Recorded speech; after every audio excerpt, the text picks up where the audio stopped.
அப்படி இருக்கு. இங்க நிறைய வந்துட்டு சரௌண்டிங்ஸ்ல ஃபேமிலி இருக்கு, நம்ம ரொம்ப நைட்லாம் வந்துட்டு அவ்வளவு சத்தம் போட வேணாம், நிறைய இன்ஸ்ட்ரக்ஷன் சொல்லிட்டு இருக்காங்க. அப்ப சொல்லிட்டு இருக்கும்போது அப்புறம் இங்கெல்லாம் சில பறவை விலங்கெல்லா இருக்கும், அதெல்லாம் நம்ம பார்க்கணும்ட்டு நானும் அப்படியே நின்று கேட்டுட்டே இருக்கேன். ஓகே ஓகேன்ட்டு. அப்புறம் திடீர்னு வந்துட்டு யாரும் சத்தப்படாதீங்க, அவனை சொல்ல போறேன், நீங்க வந்து கத்தக்கூடாது, சாரி பேனிக் ஆகக்கூடாது, அவரு ஷாக்கிங்கா இருக்கக்கூடாது, அதுக்கு நீங்க வந்துட்டு அப்படியே கேட்டுட்டு பேசாம.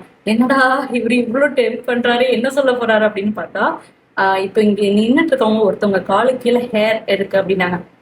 அப்படின்னு not this hair, that is hair. அதாவது ஒரு ரேபிட்டோட இன்னொரு இனம் இருக்கு இல்லையா, காது பெருசா ப்ரௌன் கலர்ல, அது வந்துட்டு இங்க ஒரு குட்டி இருக்கு. அது யாரும் வந்துட்டு நீங்க ரொம்ப அதுக்கு கத்தி கூச்சல் போட்டீங்கன்னா அது ரொம்ப பயந்துரும். அதனால வந்துட்டு அது இருக்கு, அது லெட் பி, அது அப்படியே இருக்கட்டும் அப்படின்னு சொன்னாரு. யாருடா அப்படின்னு சொல்லிட்டு அப்புறம் பார்த்தா அது ஏன் காலு கீழே தான்.